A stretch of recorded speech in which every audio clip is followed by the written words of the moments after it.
So ayun nga guys, mayroong nag-recommend sa atin na iPhone 13 Pro Max green screen, common issue ng 13 series, 13 Pro, 13 Pro Max. So pati na rin yung 14 Pro tsaka 14 Pro Max kasali na rin po dito. So sa may mga green screen dyan, pwede po kayo pumunta sa shop namin. Mag-PM lang po kayo sa FB page namin, cellphonerepair.eb. So fix po natin to.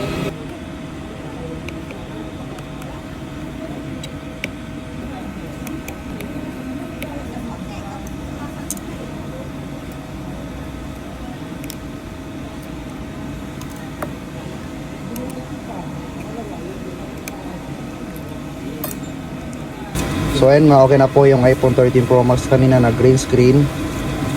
Mag-update lang kayo ng mag-update para marami tayong gawa.